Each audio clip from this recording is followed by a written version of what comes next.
Do you think it's a good idea that people can access their KiwiSaver to buy a home, or do you think KiwiSaver should be for retirement? No, I think it's a good idea. I don't believe any other exits are a good idea. Yep. But housing is a really important piece of a stable retirement, so it makes sense.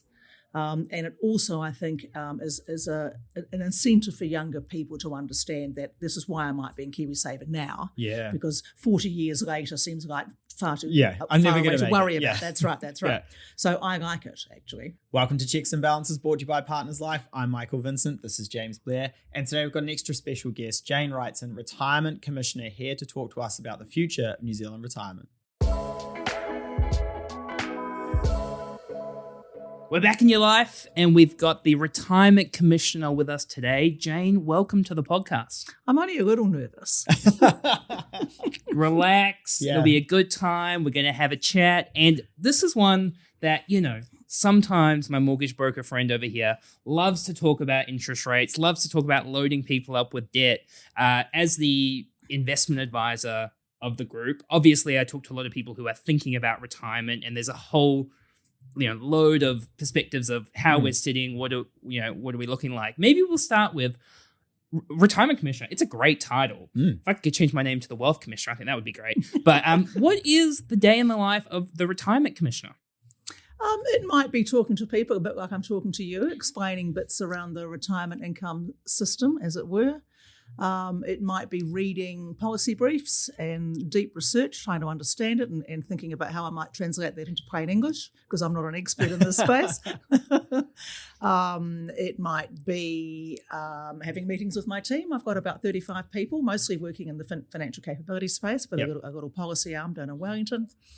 All sorts of things, really. Yeah. And then, so that's split between kind of the policy arm and the rest of them. What's your focus in terms of when you've come into the Retirement Commissioner? Have you made any changes in the direction that you want it to head in, or what were you sort of thinking there? Well, I've just started my second term. So the first term was largely spent pretty much reorganising the office. There was a bit of work to be done there. Yeah. And we'd had quite a large turnover of people in the previous 6 or 12 months. Mm-hmm. So there was a bit of rebuilding to do. So I was doing that. So I kind of defaulted to being a chief executive, if you like. I don't have a board, you see. And so then I thought, well, what if I'm not a chief executive, which I really shouldn't be now? I need to be my own board. So I need to start thinking. So I've started to think. Yep. Right. Okay. And then when it comes to focusing on the retirement space, where is your focus at the moment? What are the improvements that you think we can make, or where are we trying to make change or communicate at the moment? Yeah, at the moment I'm quite interested in Kiwi Saver. It's long overdue for a systems review. Ooh. And the government is not especially interested in doing that. Yeah. So I'll keep banging on about it. Yeah. What do we want to change in the KiwiSaver space? We published a paper a couple of months ago, which is worth a read, I have to say. It sets out the history of KiwiSaver and all the rest of it, and sets out a number of issues that need to be talked about. Yeah. One of the myths we put to be, and we wanted to do that because there's a lot of chatter about it, and the understanding of the whole system is not as clear as I thought it might be. So one of the myths around it is that, particularly from the industry, is that it needs to be compulsory. Absolutely needs to be compulsory, just like Australia. Yeah. Well, the answer to that is not really, because we have an opt-out system now, which means you have to elect not to be a member, and that's a sticky little default. Once people are in, they're in. Yeah. And so the people who aren't in KiwiSaver at the moment are either not working, or their children, or they're poor. Yeah. And so we have to put them aside for the moment, right? Or they're self-employed is the other one. Yeah. As well. There's a few gaps in the system. This is true. It is obviously a workplace-based scheme, so it's got the built-in biases around that. You're right. It's a bit difficult for self-employed people unless they're really disciplined. And it's got a bit of a retirement savings gap that comes out of the gender pay gap. Women's balances tend to be less than men, and that starts at 20. Horrendous. Yeah. So again, all the kind of issues you have in a workplace, you've got in KiwiSaver. Yeah. But overall, it's a really, really, really good scheme. Yeah. A portable scheme that you have for your entire working life. Absolutely superb. Yeah. So sorry, you don't think that we should do compulsory KiwiSaver contributions? Is that what you're saying? No, I think that the opt-out system is the right one. The main thing that needs to be looked at is the contribution rate. Yeah. Right. So 3% from you and 3% from your employer is the current setting. It was 4, it got taken back down to 3 again, and it's not enough. Yep. Yeah. And what type of kind of just ballpark figures level do you think it should be at? Because we always compare ourselves to Australia, right? Like it's the Big Brother syndrome, and everyone's like they've got it the best. They've got higher superannuation when they're in retirement, and they've got these big superannuation funds that they can lean on as well. So Better looking people as well. Yeah, I'm Australian. warmer weather. Yeah. So what's do you have an ideal rate that you think it should be? Yeah, at? we say that in our paper. We think 4%. Yeah. 4% employer, 4% employee is about right. You can put more in, obviously. Yeah. But from the beginning, when you're young, about that will get you pretty much what you need. Yeah. Okay. And So what we don't want people to do is oversave, of course. yeah. So the other thing that really gets me, Jane, which I'd love you to fix, I'll try. The- I've got no power. yeah. If I can just give you a list of things to work Yeah. through, the employers that bake into the contract, Total I will. remuneration. Yeah. Okay. Firstly, if you're an employer, it is the dodgiest looking thing Yeah, ever. I know. Why the hell would you do it? Mm. It's also the beautiful thing about the Australian scheme, right?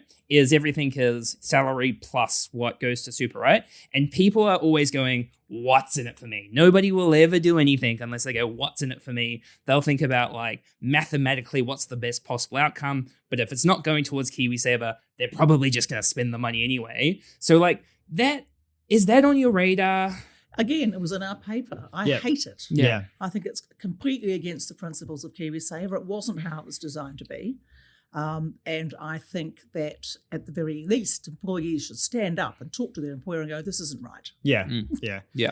I'd like to see it legislated out again. Yeah.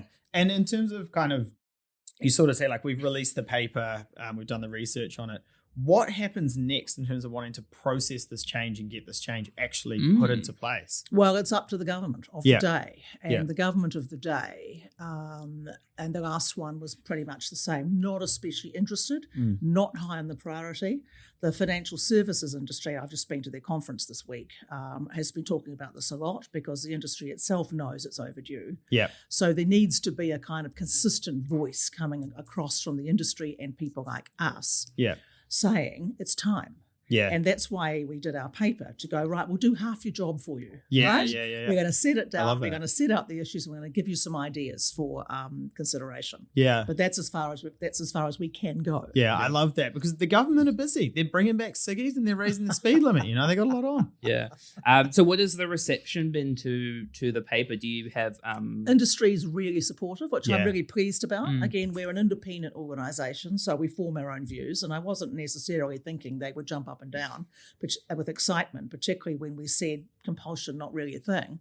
But they've been great because they understand that a consistent message across a number of us is important. Yeah. And clearly what we have provided is evidence-based arguments and proposed solutions. And so we put the data there. This is what the data says. So, for instance, I thought that KiwiSaver should be compulsory when I started off. Yeah. And I had to back down because Yeah. the evidence said no. Yeah. Yeah.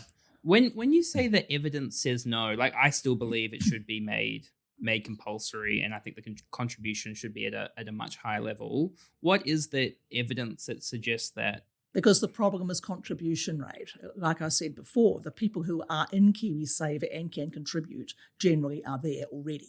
Right. It's got high participation rates, but we're not putting enough in. Yeah. And then so if we constantly compare ourselves to Australia. Are there any other kind of superannuation schemes or models of this around the world where you look at and you go, yeah, we'll take that, or yeah, we'll take that? Is anyone doing it phenomenally well? And I'm putting aside kind of the Nordic countries that have the huge sovereign wealth funds from the oil that they dredged up a while ago. The KiwiSaver scheme is one of the best in the world. Yeah, cool. Because it's simple and it's portable. Yeah. Right? In other countries, you're still doing it employer by employer. So people end up with half a dozen buckets over their lifetime and they lose track. Yeah. Imagine trying to manage a pension pot that you earned between, say, 20 and 25 Yeah. in a country that you haven't been in for 30 years. That's me it's a right nightmare. now. That's Yeah. you right now. I watched my Australian one go from a balance, and every year I get a letter. It's like fees are gone, this is gone, this is gone, Yeah. and it's just shrinking. Yeah. Like it doesn't matter what the returns You call are. yourself a finance professional. Well, it was never big enough. Mechanics with their cars, right? Yeah. My UK one is different. I've dragged all that back from the UK, but my Good Australian call. one, I was so young when I was over there, and I just get the letters through every year, and I go, oh, yep, that balance has gone down a bit, and it's just the fees that keep coming out on it. Yeah, It's hopeless. So again, that was why the model of the design of KiwiSaver was so clever. Yeah. I think that's a really good point, which we probably don't really think about, because I think about clients I deal with UK pensions and Australian super funds as well, and they're scattered all over the place, and they have no idea where it might be. Coming back to that ideal level of contribution, that 4+4, I think a lot of people probably listening to this going, well, once I've modeled out my KiwiSaver contributions over a long enough period of time, 4+4 isn't that much from where we are at the moment. But I guess if you're thinking it, Australia is actually at 4+4 is 8, if my math stacks up, and then Australia's at what, I think 11. Australia's going up to 12 employer contribution. I mean, massive, right? Yeah. And so people look at that quite enviously, and of course the size of the pension pots over there are powering their economy, right? Having said that, the Australian pension is much tougher than ours, right? So it's means tested. Yeah. You can't get it to 67, and you may never be eligible. So it's a different system. Yeah. The New Zealand pension here is also a very good one, and that's the kind of main. It's the main thing that stops pension poverty. Right? Yeah. So it's almost like a universal basic income. You largely get it if you are 65 and you have your residency requirements are okay. Yeah. And it gives you a basic level. Yeah. That's the first part of the retirement income framework. The second part is the individual private savings piece, which is KiwiSaver and the rest. Yeah. So before because I've got a lot of questions around New Zealand superannuation, staying on the KiwiSaver component just for a second, for those that are contributing, right? So they start a job, they contribute, and then what a lot of Kiwis do, thanks to this guy, is they pull their money out to buy a house, right? Which then slows the whole thing down, and then they need to start again. Do you think it's a good idea that people can access their KiwiSaver to buy a home, or do you think KiwiSaver should be for retirement? No, I think it's a good idea. I don't believe any other exits are a good idea. Yeah. But housing is a really important piece of a stable retirement, so it makes sense. And it also, I think, is an incentive for younger people to understand that this is why I might be in KiwiSaver now. Yeah. Because 40 years later seems like far too I'm never away going to worry about. Yeah. That's right. Yeah. So I like it, actually. Yeah. First home exemption, I think, is good. And what about on the, in terms of the financial literacy piece around KiwiSaver? We still bump into people where they go sign this form and I'll take away 3% of your income each week. And you're like, why the hell would I do that? You mentioned in terms of those who can contribute, it is quite good. Do you think there is an issue around Kiwis actually understanding what KiwiSaver is and why they should be in it, and where it is invested and being in the right fund? I think that's financial education overall, or capability, isn't it? So it is a bit like buying a car. You don't tend to notice it until you bought it, and then you see 10 of them on the road. Yeah. So, it's that kind of thing. So you notice it when you're ready to listen and when you're ready to learn. And you'll know a lot about behavioural psychology in this space, right? The nudging is really quite important. It's what we do in our work in Sorted. What was the question? Around making sure that we, that Kiwis understand KiwiSaver. And then also the other part as well is, knowing where it's invested, understanding the difference between a conservative fund and a growth fund. Providers have got an obligation and a responsibility here, right? And it's hard because people won't listen until they're ready. Providers have got an obligation, so have employers. I'd be horrified if they're just saying, sign here to deduct 3%. I would hope that at least get a couple of brochures and a bit of a chat from whoever's doing their payroll, whatever it is. But mostly I think... And that's the kind of set and forget nature of KiwiSaver, which is quite good, right? If you check your balance every day, you're mad because it will make you upset when it goes down. It'll make you happy when it goes up. And what's the point? Because it's going to go up and down. And people make decisions on those. And if you're making decisions watching your KiwiSaver balance go up and down, it's wrong. Check it once a year. Have a think about what kind of fund you should be in. The younger you are, should be the more aggressive, one would think, but I can't give advice, so it all depends on the person. Yep. And pretty then what logical happens to me. next? Yeah. What happens next is that balances start to grow. Yeah. And when the balances start to grow, people start getting interested, Mm. right? So when you've got 500 in there, you don't really care. When you've got $5,000 or $50,000, people are going, okay, and I'm also 10 years older, so I'm 10 years closer to retirement. The thinking starts. Yeah. Yeah. In terms of the, do you want to talk any more about the KiwiSaver side of things? I'm 'Cause I was happy going to- to switch. Yeah, let's Okay, go. you go. No, move on. Oh, okay. So you kind of mentioned there that there was a, the universal basic income with the pension and then the KiwiSaver on top of that. We were watching something the other day and it was like poverty in retirement, and it was these like really sad stories of people who just basically had nothing. Yeah. Is there something you would kind of tweak around our pension system at the moment? Are there any plans for that, or do you think it's sustainable, it's doing what it's meant to do, and we'll leave that in place? There are a number of people who don't think it's sustainable. I'm not one of them. Yeah. We're projecting that it will cost around about 6.5% of GDP Yep. within the next 20, 30 years. And 6.5% of GDP is not that big a deal. It just sounds like telephone numbers. Yeah. So it's the second biggest spend after health. That's absolutely true. Yeah. But then you need to ask some philosophical questions. What kind of country do you want? Do you want old people having to cook meals on the streets, Yeah. as you see in third world countries, yada, yada, yada? What Yep. do you want? And then the issue around it being at 65, many will say it should go up. I don't. But of course I have no power. Yeah. So if that decision was taken, I really strong views around the mitigations that need to happen at the same time, right? So 65 is nice and simple, very clean, it's done. Anybody can get it, whether you're earning $10 a week or $100,000 a year, doesn't matter. Yeah.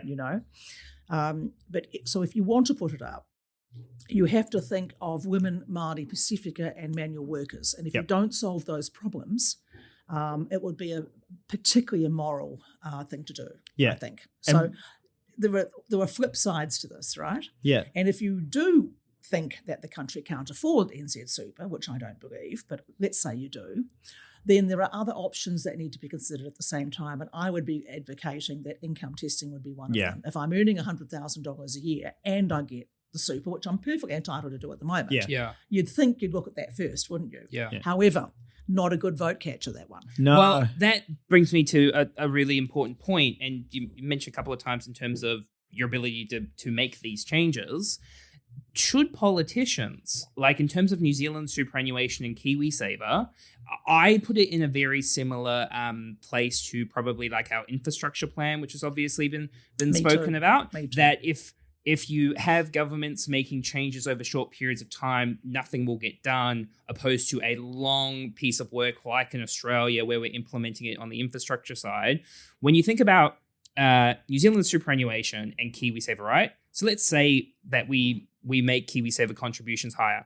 Okay, we're taking money away from people. Yes, we're taking away from them for their future, but it could be perceived that we're taking away from people. Not good for votes. We change anything with New Zealand superannuation. With the Who pension. votes the most? Those on the pension. Yeah.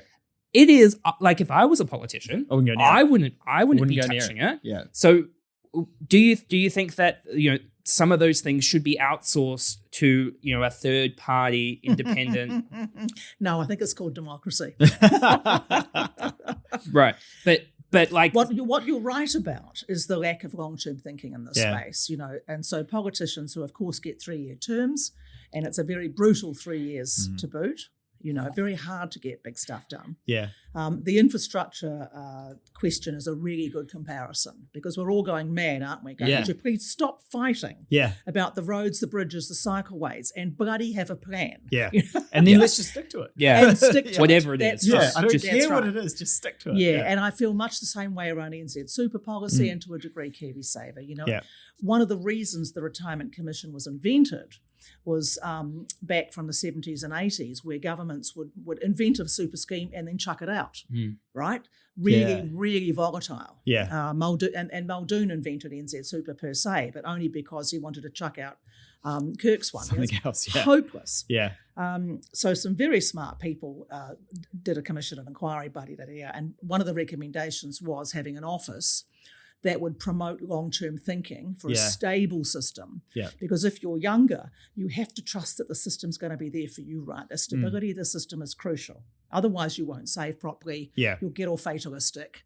It's part of the social contract. Yeah, all of that. Yeah. Yeah. Which is interesting, right? Like in terms of what young people think and what they think might be around in the future, there would be a lot that probably think that not a lot will be around for them. Yeah, I hear this, and I just debunk it immediately because NZ Super won't disappear. Yeah. It's possible the settings might change. Not something I'm recommending at all.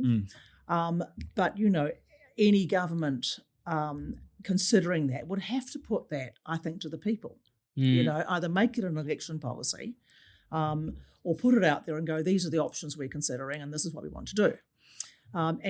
And if any change is made, there's got to be a very long runway. That's the thing. You can't say, I'm going to put the age up tomorrow and it'll take into effect, come into effect in 2026. Yeah. Well, but because people close to that stage, of course, go straight down the hole. Yeah, but the risk is if you don't plan for these things properly, things will happen overnight because you haven't executed them well. I guess the obvious question is, so New Zealand Super is sustainable in New Zealand. We have an aging population, people are living longer, the birth rate is dropping, and other countries in the world are making changes. What makes New Zealand unique where we don't have to make changes where other parts of the world are, and we've got all of these other factors in terms of age demographics? It's such a good question. And it's true that the demography, it's the demographic argument that generally says the status quo can't continue.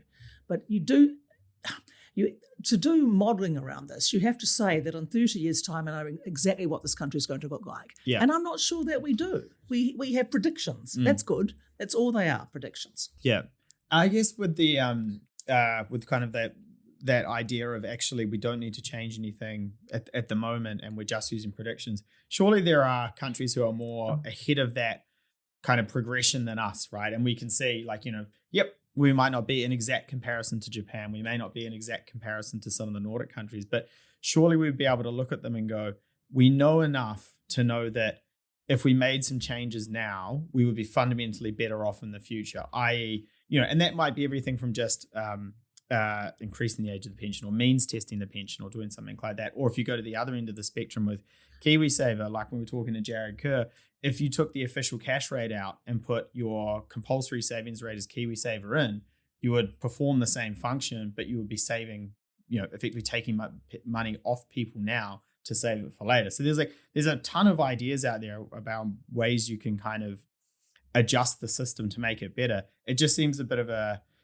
new thing for me to hear someone go, actually, we don't need to make a whole lot of changes, a couple of tweaks, and it's all going to be fine. We need to make some changes to KiwiSaver, but we don't need to make changes to New Zealand Super, in my view. Having said that, it is only my view. Yeah. And there are people who disagree. And there you go. It is a democracy. Yeah. And the decision makers will take decisions or not take decisions. But my main message, I think, is that if there are changes to be made, they must be principled. Yeah. And they must be thinking people first, not just can we balance the books. Yeah. Because that's not how you run a country. Yeah, I agree with that. Yeah, but it still needs to be sustainable, right? Which is the Sure, 6.5% of GDP. I think that's sustainable, don't you? At this point, but then in 20 years' time. Yeah. I guess the question is, like you say, you have to give long runways for a lot of these things, and you don't want to change things overnight. Is going what will happen in the future, and once again coming back to why is New Zealand unique when other countries are making big changes. Are they though? I mean, we've got.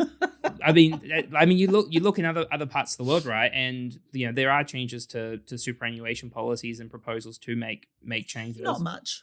Yeah. There's a couple of countries the age is going up a little bit. That's true. Yeah. But there's still over half of OECD countries where the pension age is 65 or less. Right. So we're about in the middle, right? Yeah. What I'm saying is there's no crisis here. Yeah. If you want to, however, encourage individual private savings better, and that is a good thing for the country, not the least of which gives you capital to invest, right? Then there are additional things that could be looked at. That's where I think is a much smarter way to start thinking about change. Yeah. Before we move on, we talk all the time about planning and growing our wealth, but protecting that wealth is just as important. That's why having the right insurance in place can help when life goes unexpectedly. And that's why this episode is brought to you by Partners Life, a New Zealand operated award-winning insurance provider with over 300,000 Kiwis insured and 89% of claims paid. Partners Life understand that having some insurance is better than having no insurance. They have flexible and personalized solutions for any budget or situation. Check out their website in our show notes below. Do you think New Zealand superannuation is enough for somebody to live off in retirement? It's very tough. 40% of current pensioners live off NZ Super by itself, and another 20% live on just a little bit more. So that's 60% of pensioners living on not that much. Yeah. If you own your own home outright, you're much better off. If you're renting or still got a mortgage, very tough. If you live somewhere where you've got a veggie garden and you've got either a car, that's okay, or access to public transport, you can do it. Yeah. But there's no frills. Yeah. Yeah. And I'm guessing not being in a major city Can help. Yeah. makes help. it help. I guess that gets better over time, though, as you get more and more as a percentage of people who are on the pension have starting to get those KiwiSaver balances come in and starting to, I guess, kind of ease that pressure. That's right. Yeah. And don't forget the Superannuation Fund, the big bucket over there. Yeah. When I took this job up, I thought that fund was meant to pay for the pension in the future. Well, it's not. Yeah. It's what they call a smoothing device, right? So it's going to take out the population bumps and cost a little bit, but it'll only ever contribute about 2 or 3% of the total cost of super. Right. Yeah. But it smooths the expenditure. Oh, yeah. That's Yeah. quite interesting. So for those that don't know, can you explain that a little bit? It's called the Cullen Fund, set Yeah. up by Michael Cullen at the same time that he set up New Zealand Super, I think. And so every government is meant to push money into the fund every year. It's called the Superannuation Fund. Yeah. Not to be confused with the New Zealand Superannuation. Goodness me, this is not confusing at all, is it? And it's building up a big bank of money. And Yeah. it's an enormous sum now by comparison. It's a big investor in this country. Yeah. And it's there. The drawdowns will start in about 20 years, and the government of the day will decide to pull down, make up a number, 100 million this year to put into the pension bucket. Yeah. Ah, yeah. Yeah. So then, and at the moment, it is funded just through taxes, or yeah. And means testing. So I am the ultimate capitalist. I believe in like free markets, etc. But I do think that like some form of means testing, especially if you put even a really high benchmark in place for those who didn't receive it. For example, those that have got tens of millions of dollars still receiving New Zealand superannuation doesn't really make a lot of sense. That's exactly right. But we does it know make a what lot the of problem difference? is, right? Because then you start the avoidance industry again. Yeah. But because that, of course, is the main problem. But I think it needs to be talked about. It's a Yeah. lot fairer than just whacking up the age to 67 and not thinking about who it's hurting. Yeah. And I like the point before you made around, actually, if you're just going to increase the age, you need to think about these certain demographics and Correct. sectors of society. And I guess it's one of those things where, I mean, I don't know the numbers, at all, but you kind of, if I hear someone go, we got a means test and let's start it really high, as soon as I hear that, I go, what's the point?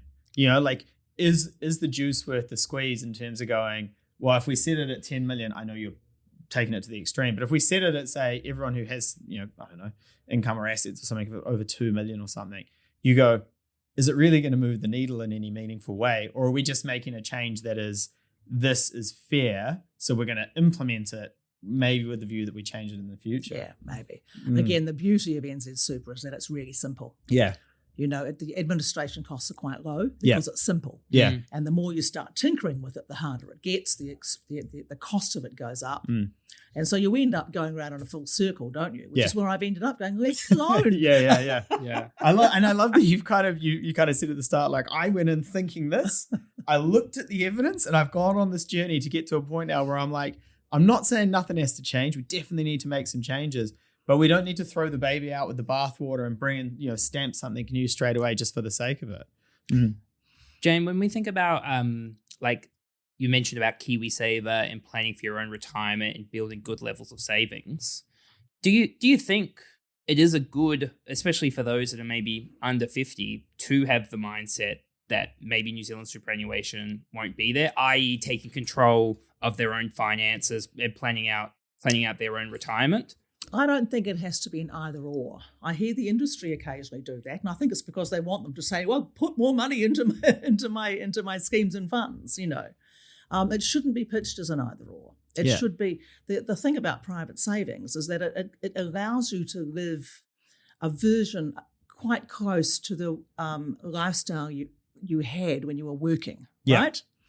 So that's what it does. The NZ Super keeps you out of poverty in theory, puts bread on the table but not much else.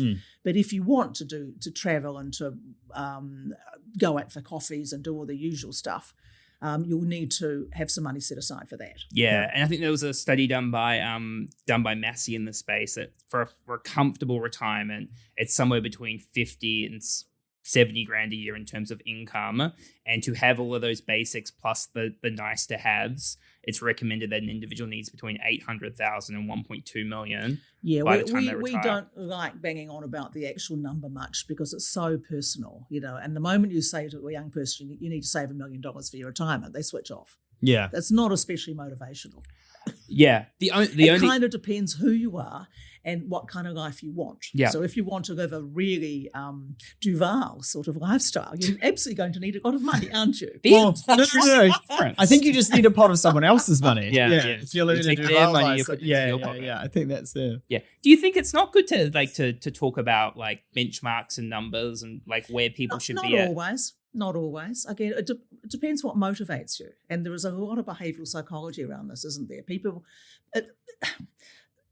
putting money away for your retirement or being a good saver, all those things, it's a bit like losing weight or giving up smoking, right? You know you should do it. You know you mean to. You know you'll do it on Monday and you never get around to it until there's a crisis. Yeah. So this is the difference between financial education or financial literacy, knowing the stuff, and financial capability, actually doing the stuff. Yeah. And we're human beings. We're imperfect creatures. But is that something that you think we can bridge that gap between we know we should do it and we're going to do it by, tweaking KiwiSaver and making that better? Because we speak to a lot of businesses, we go out and do webinars and seminars and we field a lot of questions. And there are businesses we go to where, I don't know, maybe like 80% of the questions are around, how do I opt out of KiwiSaver? How do I access my KiwiSaver? If I move overseas, can I get access to my KiwiSaver? They will go through lists of countries that they can move to, and they'll finally land on one where, like, yes, you can cash your KiwiSaver out. And it's sort of, as much as I agree with the theory around, people's right to have their own choice, and maybe we shouldn't have opt-in. When we go to those businesses and we speak to those people, I think, man, we could. Fundamentally, for New Zealand society, we could make it better for a lot of people by increasing some rates and making things a little bit harder and tougher for them to get out of. That's right. Yeah. And it's not that easy to get out of. The idea that you should have mandatory financial advice or a discussion with a financial mentor before you say make a hardship application makes a lot of sense. Yeah. Firstly, restructure your debt. What's gone wrong here? Yeah. Try not to touch that bucket over there. Because it's very hard to build it back up again. Yeah, yeah. Man, those... I think the exact same thing. We went and did... spoke to some like shift workers in a factory a while ago, and who were struggling, right? Yeah. And we're in a bubble, right? So like Mike and I were talking to people with good incomes, buying houses. Before this, we worked in like private bank, and then you get hit by the cold hard reality of how like a lot of Kiwis are living, and it's well. I mean, I guess it's that whole thing about the gap between those that have and don't have over time, and going, well, houses are only going to get more expensive over time. The cost of living continues to increase. What is it going to look like for them in the future if something doesn't happen where you help them to make those right decisions? Well, the levels of financial knowledge in this country are quite low, of course, and they're actually not that flashed globally, interesting enough. But the more we can talk about financial education, the more we can encourage employers. I presume the employer asked you to come in and talk. Is that what they do? Mm-hmm. Awesome, yep. right? Yeah. Now I've gone home and gone, oh my God, Yeah. Yeah. We're doing it all wrong. Yeah. Or I can't get out of this hole. What am I supposed to do? Yeah. The more you can provoke people into starting to assess where they are today and the path that they're on, the better it is. But people will only take action when they're ready. Yeah. And it's either a crisis or they've encountered some information that at the right time where they're going, yes, I could do that. I absolutely could. Yeah. We do some Pacifica FinCap training. And we started off doing it all wrong because we did it the Palangi way. This is why you need money. You want to save for your retirement, don't you? And having a nice little pot will be great, wouldn't it? Yeah. And Pacifica people generally go, no. I'm going What to are you going to do? So you say, what are you going to do when you retire? Yeah. And they say, my children my family will look after me. Yeah. I took that home to my daughter. She was very unimpressed. Yeah. Ran screaming from the room. Yeah. But when you change the conversation and say, when you retire or when you get older, wouldn't it be nice if when you moved in with your family, if that's what you're going to do, you brought them some funds to help buy a house or to help pay down their mortgage? And they go, that I'll buy. Yeah. I love that. So it's a collective way of looking at family wealth as opposed to the individual way that we Parker Howard tend to think. Yeah, no, I love that because we were when we had this discussion with the shift workers, that was peak market. Like nothing had gone south yet. The wheels hadn't fallen off. Interest rates were still low. Everything was still flying high. And I often think about that, and I'm like, man, there must be some people hurting. Yeah, there are in that sector of society, or that socioeconomic level, because it is like they were hurting when times were good. That's right. And so again, that's another argument against compulsion, right?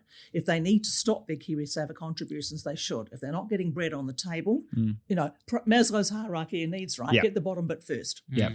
Yeah. But try and get them into a space where they go, it's temporary. This is what I'm going to do now. Yeah. And when things pick up, because things are cyclical, things will pick up.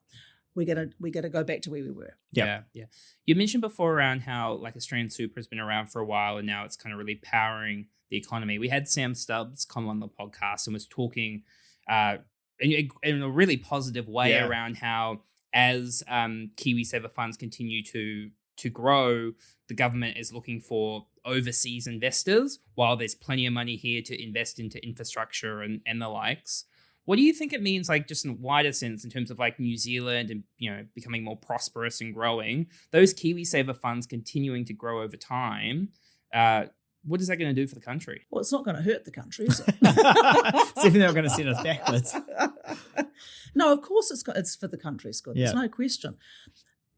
As the pots get bigger, the only hesitation I've got, and this is a personal thing rather than a retirement commissioner thing, I used to be a public funder, dealt with quite large amounts of public money. And when you get a large pot of money, the numbers of hands that come to try and get their fingers in the lolly jar increase, right? Yeah. So this is where purpose becomes really important. Yeah. If you want KiwiSaver providers to invest in, I don't know, greater good NZ Inc. stuff, the way that Sam Stubbs thinks, sure. I just wouldn't want to see any additional risk around that flow towards the investors themselves. Yeah. Another question is, so you mentioned in terms of as a retirement commissioner, your role is to, and correct me if I'm wrong, to put forward idea, to put forward research, and then it's up to the government of the day to implement that. Is that frustrating? Like in terms of like so you're doing the research, you go, this would impact New Zealand in a positive way, and this is why, and obviously you're spending quite a bit of time working on this, but the implementation side being outside of your control. It's just the plight of the advocate, really. Yeah. And so the job now is to get a range of different voices saying the same thing, so that a government at some point will listen, right? It's like any kind of lobbying in inverted commas, right? Except that I think the Lord's on our side on this one. Yeah. I wouldn't bucket you in the same lobby group as the oil industry or the ciggies. Yeah. But the government's got many other issues to deal with. Yeah. And it's got all governments at the moment are dealing with post-COVID economic problems, as you know. So it's not a perfect time to be talking about more money from employers and more money from employees. But I would say that's okay. Set the system up now, get the legislation through and make it start in 3 years' time. Yeah, when we Give know it a it's gonna be runway. good. Give it a runway. Yeah. Now's the perfect time to start thinking about how to do it. Yeah, I agree. Awesome. And so you mentioned you're in your second term as the retirement commissioner. When you look back as your time at the retirement commissioner, what are the things that aren't in place now that you go, if I can get this done before my time is finished as retirement commissioner, I'd be really happy with that. If I can get some movement on KiwiSaver, it won't be implemented by the time I go, but if I can get some movement on it, I'll be very happy about that. And I'm not the only voice, right? The Financial Services Council, we've been working quite closely with. So they try and harness their members' voices into a kind of single one, and I try and harness some government and some advocacy and some evidence stuff. So that would be good. I've done a piece of work around retirement villages and the legislative framework around that, and I'd very much like to see that legislation get introduced in the next couple of years. Long question mark on that one, but the residents themselves have been advocating quite powerfully. So there's a little bit of a chink in the armour there, I think. Yeah. And I think what we've also done in my time is really increased and improved the research and evidence and insights that we publish. Yep. So that people who have opinions about all these things, at the very least, can be shown evidence or given a structured argument to say, you might think it's easy, but actually there's 3 options here. Now look at all those 3 options and think like a decision maker, in other words. Yeah. Because opining's easy, but thinking is hard. Yeah. Yeah, the retirement village stuff, I had a bit to do with that recently, and man alive, that is I'm not going to call it a racket because they're not quite banks, but lucrative is definitely the word that I would use for that, and especially the way that they sell the the house to the person and then buy it back off them at a later date for substantially no money. I think is pretty wild. What, like, the model around retirement villages, is that commonplace around the world, or has New Zealand got an unusual system? We have got an unusual system. The model, I've been quite critical of the model, as you might know, but to be fair for a moment, a resident has all the hassles of home ownership taken away from them. The maintenance, the costs of everything just disappear, right? So that's in effect what you're buying. You're buying peace of mind. Yeah. Here's theoretically a very nice villa that you can stay in for as long as you are upright, and you've got a weekly fee that covers the cost. So you can budget quite nicely, right? Yeah. It's only for the people who are relatively comfortable. There's certainly no ability for anybody at the lower end of the economic scale to be able to afford to get in one. Yeah. So it's not bad. It's just not especially fair Mm. in many places. And that was our main point when we did our investigation around this. Yeah. You know. And in terms of your investigation, the components that were unfair, what was unfair about the system? The organisations have moved a bit, but there's still an argument around chattels, for instance. You know, if you may not own the fridge, right? Okay, doesn't matter, who cares? But if the fridge blows up, you had to replace it or fix it. See, you're neither an owner nor a tenant in this world. It's different. And so you've got to bring consumer protection lenses, particularly the consumer protection world has changed a bit in the last 20 years. And this legislation is over 20 years old. Yeah. And it just needs to catch up a little bit. Yeah. And when it comes to, like you mentioned, it's for those that are well off, in terms of going to retirement villages, the first thing I think about is for those that aren't as well off, where are they going in retirement? Really, really, really good question. We did a housing paper not that long ago, looking at what options there are, and there aren't many. So let's say you're comfortable, you've got a 3-bedroom, 2-bathroom house. Your plan is to sell that for, say, I don't know, $2 million, bank $1 million and buy a smaller one for $1 million and live off your capital, right? Well, the $1 million house doesn't really exist anymore, because what you want is, 2-bedroom, brick and tile, low maintenance, all the rest of it. They're not being built. Yeah. Or they're 3-story high townhouses, which is Yeah. not much good when you get older, Yeah. right? So the private housing stock is very underdeveloped for older people, no question. Yeah. And then you've got councils, local bodies getting out of, and charities getting out of pensioner flats, which was another way for people who never got on the housing ladder in the first place would generally end up in a pensioner flat. Yep. Most of those are disappearing too. So there's problems ahead. There's Yeah. no doubt about it. Yeah. And, one of my jobs is pointing out inconvenient truths. Yeah. Yeah. And definitely, I think it's a really important role to have, right?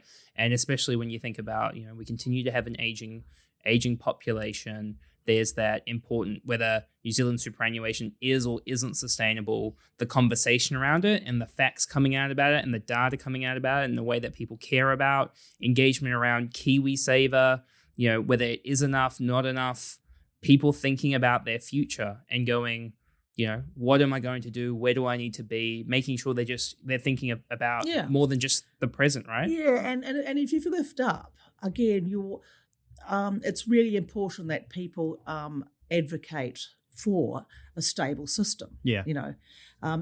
Because that will help you plan, and it will help you not panic, right?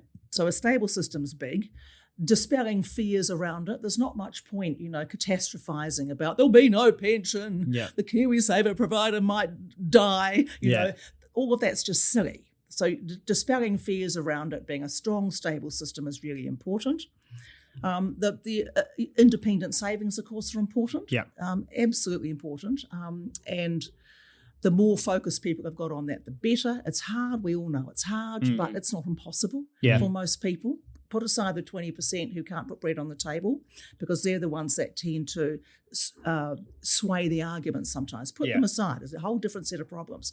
The rest of us can generally put aside money. The question is how much, what for, and can we do it in a disciplined way? Yeah. And then we have to think about equity issues. Yeah. It's funny when you talk about dispelling the myths around some of these things. Obviously, I think before we wrap up, I remember when I was working at Westpac and we were trying to get people to sign on to the Westpac Kiwi Saver scheme. And we would just constantly get the same responses.